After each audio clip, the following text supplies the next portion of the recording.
Hello everyone and welcome. Today we're journeying back in time to explore a fascinating period in English literature, the evolution of Middle English prose.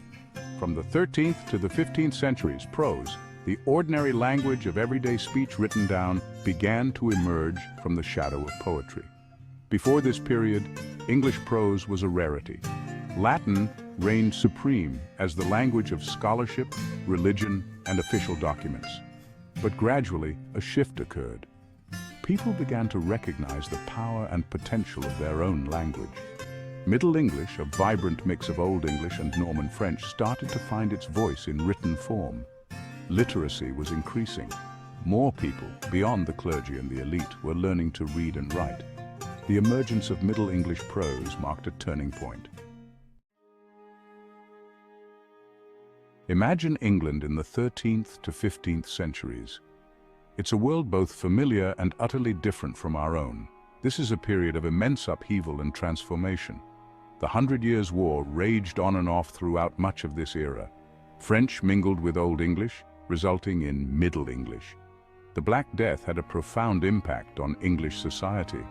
The massive loss of life led to social and economic upheaval. Amidst these times, the seeds of the Renaissance were sown. As Middle English prose began to blossom, certain works emerged as shining examples of this evolving literary form. Ancrene Wisse, meaning a guide for anchoresses, is a 13th century guide for women who chose to live a solitary life of religious devotion.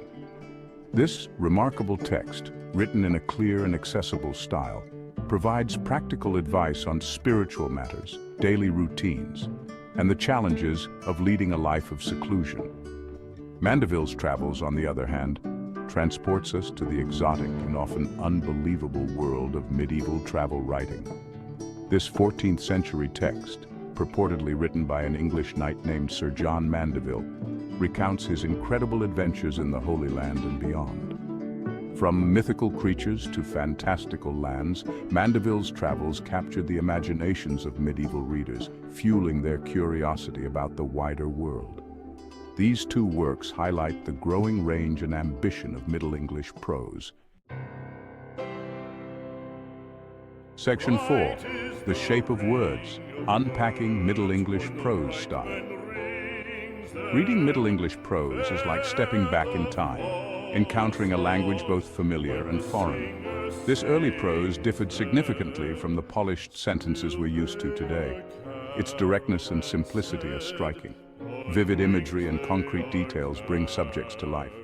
Alliteration adds a lyrical quality, creating flow and memorability. Section 5. A legacy forged from humble beginnings to lasting impact. The evolution of Middle English prose from the 13th to the 15th centuries was a gradual yet transformative process. From its humble beginnings as a practical tool for religious instruction and record-keeping, prose blossomed into a versatile literary form, capable of expressing a wide range of ideas, beliefs, and experiences. This period witnessed a surge in the production and consumption of prose texts. Alongside religious treatises and travelogues, new genres began to emerge, including chronicles, sermons, and early forms of fiction. The development of printing in the late 15th century would further revolutionize the dissemination of Middle English prose. William Caxton's printing press, established in Westminster in 1476, made books more readily available and affordable. The legacy of Middle English prose extends far beyond its own time. Section 6. A Journey Through Time, Exploring the World of Middle English.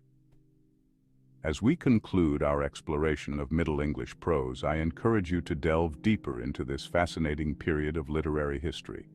Reading the works of authors like the author of Ancrene Wisse, the anonymous creator of Mandeville's travels, and their contemporaries, offers a unique window into the medieval world. Don't be afraid to tackle the language barrier.